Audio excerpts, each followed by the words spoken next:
Boom! The Texas Longhorns grab Kosi Okpala, linebacker out of Houston's Beatty Creek High School. Big linebacker, 6'2.5", 225, 230 pounds. Gerry Hamilton, this is one of the guys that Texas for 2+ years has been in on. You've talked about it. We'll watch some film here. He becomes the 16th commitment for the Texas Longhorns. Gerry, your thoughts on the commitment of Kosi Okpala, linebacker out of Beatty Creek? Productive player, great frame, first of all. A guy that's really liked Texas a long time throughout this process. The first linebacker, Johnny Nansen, went to C. There you see him, number 11. The guy that makes all the plays. They don't even need to circle him. But Johnny Nansen this was the first linebacker he went to see when he was hired. Now, he started on the road to Houston, to be fair, but he went to see Kosi Okpala prior to junior season. But Kosi Okpala is a very productive player. I think he's a linebacker that can play off the edge, not an edge. I know people have him ranked as that.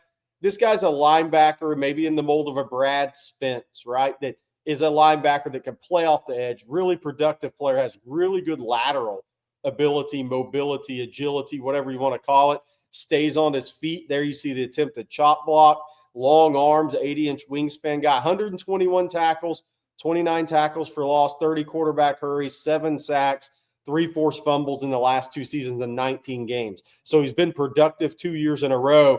And the other thing I'd say, Bobby, is how many linebackers has Penn State come to Texas to recruit and actually brought up on an official visit? Not many in James Franklin's years. And have they had some really good ones? They have had some really, really good ones. So if they thought Kosi Okpala was worthy of bringing in for an official visit at Penn State when they don't recruit a lot of Texas guys, that says a lot about Okpala's ability, as well as Miami went after him as well out of the state of Florida. Baylor was the 4th school in contention. I look at him and I see a guy that, to your point, has a real feel, it looks like, for playing in space too, Gerry. And so while he plays a lot of edge in high school or plays off-ball edge, what are your thoughts on him? Is he a long-term inside linebacker, outside linebacker, or do they just see how he kind of fits once he gets on campus? I think there's some of the see how he fits, but I think he's going to be an outside guy. I really do, because he's just so good. He sees it. His head's always up. He's got really good eyes. He flows down the line of scrimmage really well. He understands leverage, how to get under blockers and create that leverage. So if a guy that's quick like he is, and you see all these plays he's making laterally with his eyes up, you can't do that unless your eyes are up, man. It doesn't matter how well you play. But then also when he has to get under an offensive tackle, he understands how to do that to create leverage. He is a really good outside linebacker that's going to play off the edge at a very high level. So I think that's what he's going to be. I do not think Texas is recruiting him as an inside linebacker. Woo! That was a great play there. He has some violence to him too. 3 forced fumbles. Listen to this number. You can tell by the amount of tackles and on this film, even 29 tackles for loss over the last 2 years in 19 games, 30 quarterback hurries in 19 games. That should tell you a little bit as well. So basically he's getting a tackle for loss, almost a tackle and a half for a loss in every single game he plays. Big time pickup here for the Longhorns. All right, Gerry, we've been talking all this recruiting season about Texas and what they're going to do. They're at 16 commitments now. This linebacker is a big one for them. Where Tyler Atkinson is still out there for them at linebacker.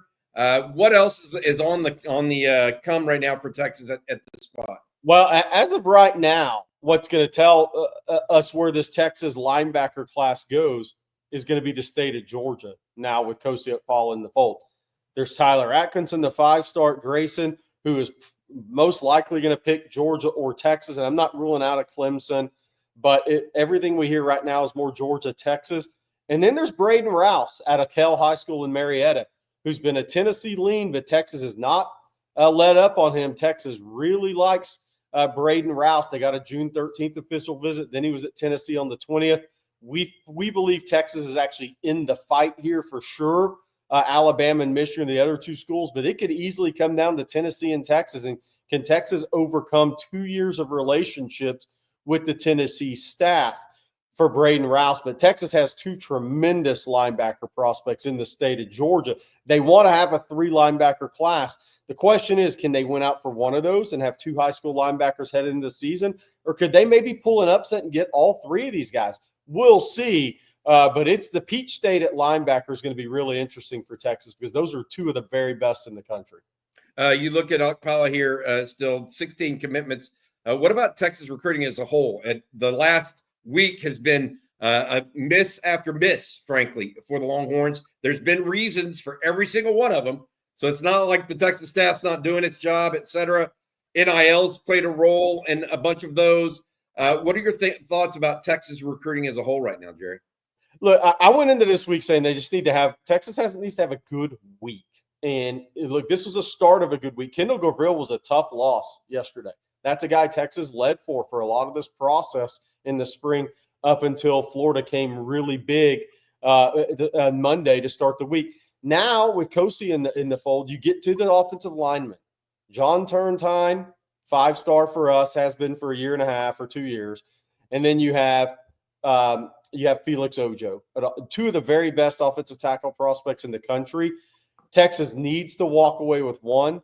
If they could walk away with both, that would be a tremendous class of offensive linemen if you put those guys with Nicholas Robertson and Max Wright.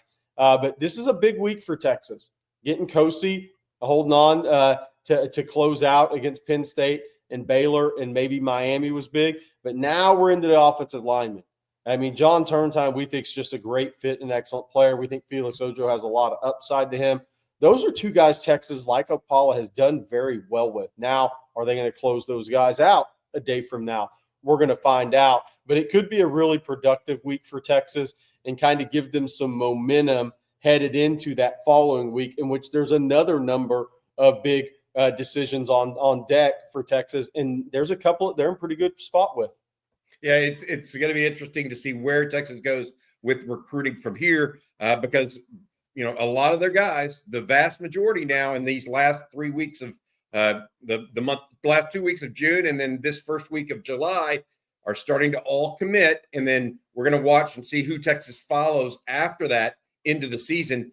We think we already know some of those guys, including Miami native Derek Cooper, the running back, who Jerry broke the news on a little bit earlier this week that would be visiting Texas most likely during the season. Congratulations to one Kosi Okpala, the newest Texas Longhorn. Kosi, one final word to you, buddy. Hook 'em.